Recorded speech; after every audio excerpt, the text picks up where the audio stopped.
Юуны өмнө энэ танхимд хорон цугласан энэ та бүхэнд энэ өдрийн амгалан айлтгая.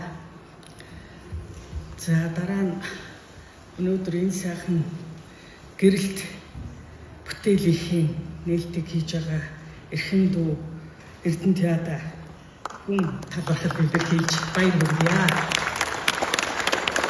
За дараа нь энэ сайхан охиныг төрүүлж өсгөж энэ хорвоод авчирсан ийм гэрэлттэй сайхан одоо Монголын нэгэн бүсгүй болгож өсгөд төрнүүлсэн ижээ аавд нь хүн талархал илэрхийлье.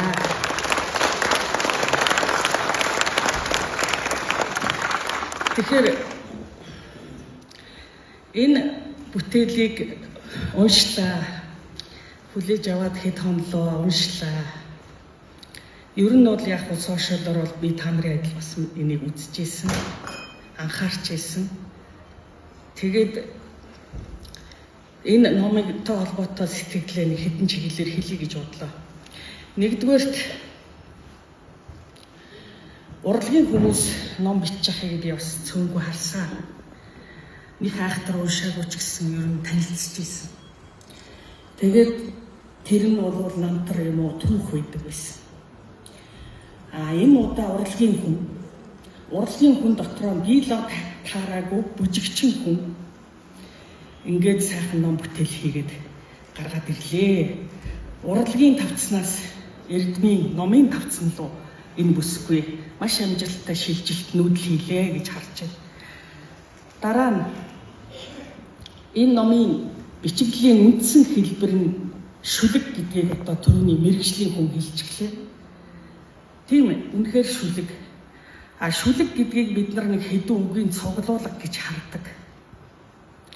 Би бол өөрийнхөө физикийн шинжилгээ ухаантай холбоод энийг бол үгийн утгын томьёо гэж үздэг. Томьёо гэдэг зөвхөн физикт, математикт байдаг юм биш, эдийн засагт байдаг юм биш. Томьёо гэдэг бол утга зохиол, урлаг байдаг. Тэрийг шүлэг яруу найраг гэж одоо монголчууд нэрлэдэг. За энэ томьёо яадаг юм гэхээр байгалийн том хуйлуудыг нэгхэн жижигхэн томьёонд багтаачдаг. Олон юм нуршихгүйгээр.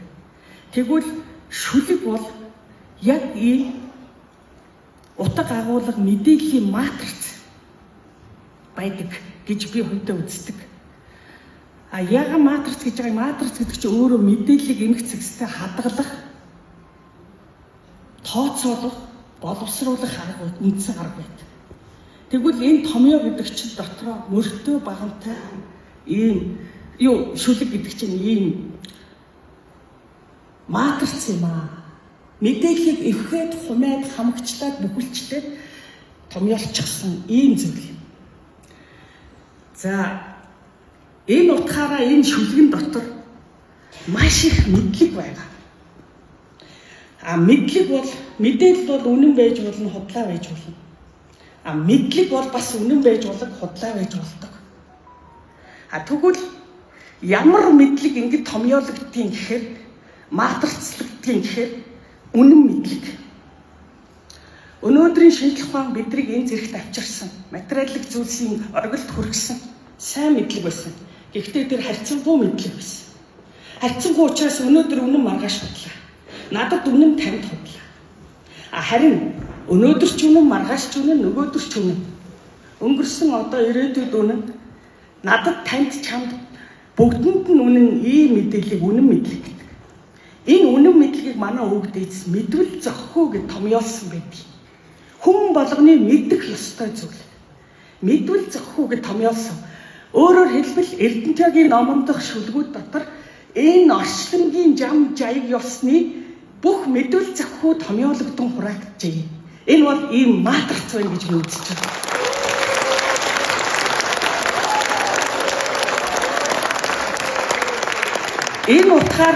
Энэ утгаараа энэ бүсгүй магадгүй өөрөө ч мэдэхгүй явж байгаад Монголын шүлэг яруу найргийг дараагийн 5 дэд түвшинд гаргаад ирлээ шүү дээ.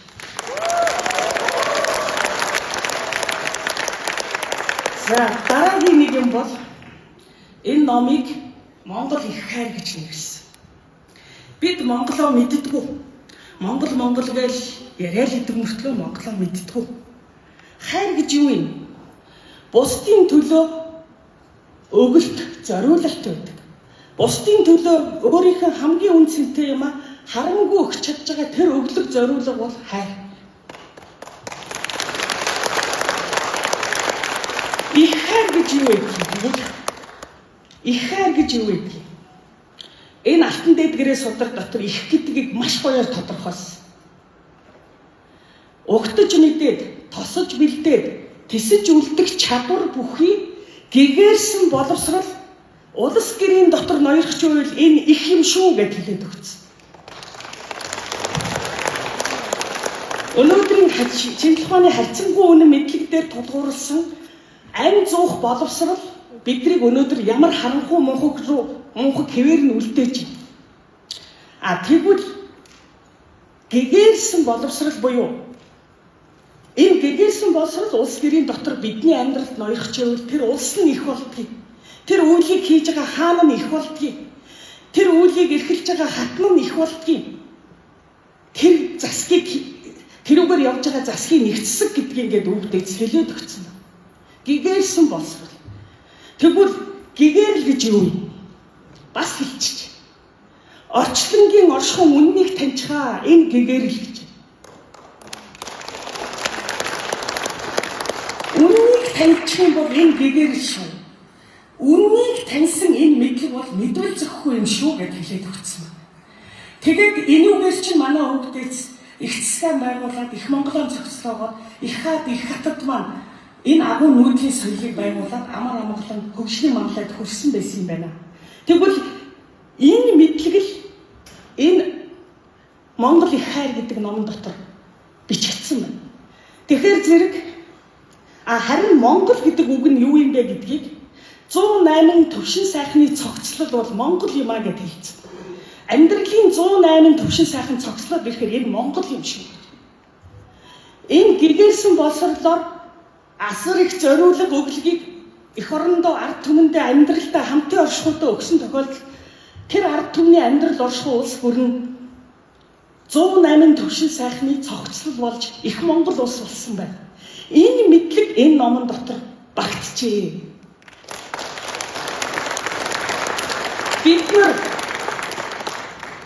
Бид нар орчлон ертөнцийг дэндхүү хямдхан үнэлж ирсэн.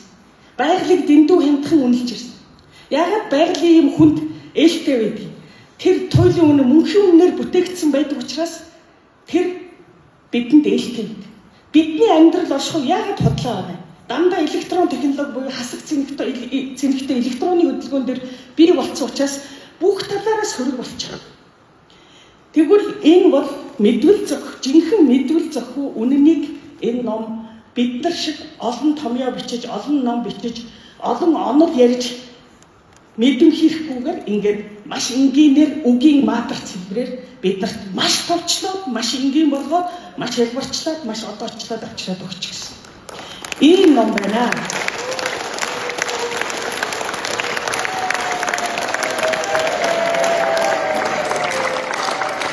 Дараагийн нэг юм бол энэ ном бүхэлдээ сургаал ерөөл байна. Сургаал гэдэг бол хүний сурж мэдэх ёстой зүйл, ерөөл гэдэг бол хүний хүнд өгч байгаа сайн энерги. Сайхан энерги, цагаан энерги гэдэг бол агуулж байгаа мэдээлэл нь үнэн байвал энерги нь гэрэлтдэг. Бид нар худал хуурмаг байгаа учраас бидний энерги гэрэлтэхгүй байна. Орчлонд гэрлээ цацруулдаг цорын ганц зүйл од байна. Одны оршихуй мэдээлэл 100% үнэн учраас тэрний энерги гэрэлтдэг. Энийг монголчууд туйлын үнэн буюу тэнгэр гэж нэрлэсэн байна. Энэ одны гэрлүүд нэг газар нийлж байна. Энэ туйлын үнэнүүд нэг газар нийлж байна. Тэрийг мөнх тэнгэр буюу мөнхийн үнэн гэж нэрлэсэн байна. Өгдөөс. Тэгвэл энэ ерөөл гэдэг чинь мэдээллийн үнэн үгсийн матриц байна. Ийм учраас энэ ерөөл болдог. Хүндээ зөв мэдээлэл очдог, гэгэн цагаан энерги очдог. Ингээд энэ бол сургаал ерөөл хоёр нийлэхээр юу юм? Гэгэрүүлэг болчих.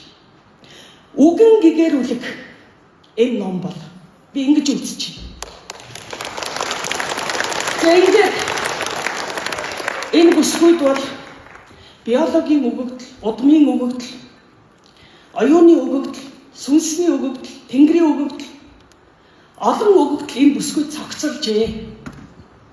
Тийм учраас энэ номыг зөвхөн тархиар буюу газрын мэдлэгээр, шинжлэх ухааны харьцангуй үнийн мэдлэгээр энэ номыг бүтээгээгүй.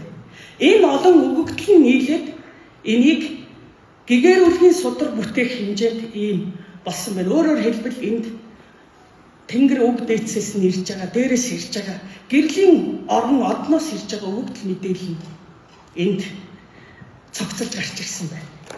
За ингээд энэ бүтээл бол олон монголчуудын сүнсийг сэрэж, эд эсийг сэргээж, оюун санааг нь хөглөн гэгэрүүлнэ гэдэгт эргэлзэхгүй байна.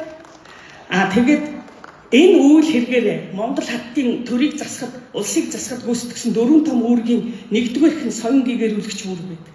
Энэ соён гэгэрүүлэгч үүргийг энэ бүсгүй энэ цагаас эхлээд урлагаар төдөөгүй эрдэм ном мэдлэгээр хийж эхэллээ гэж харж байна. Ингээд дүүдээ амжилт хүсье. Тэгээд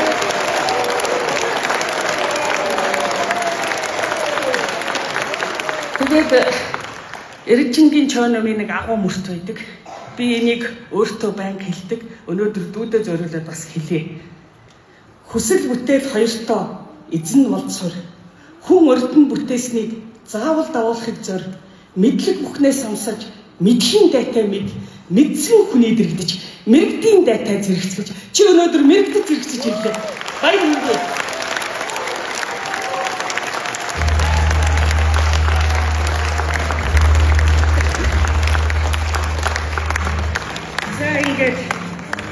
Тэнгэрийн тахилгын үед номт ногоон тэнгэрээс ирсэн онгод тэнгэрийн фото зургийг дүүдээ номтын тэнгэрийн дор гэгэрүүлгийн үеийн амжилттай хийгээрэй гэж хэлж байна.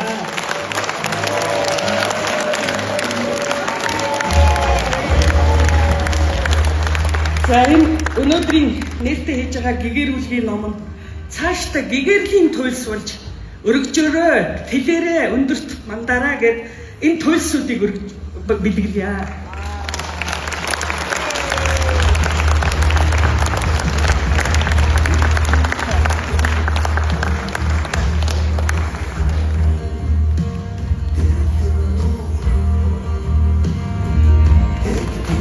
Баярлалаа.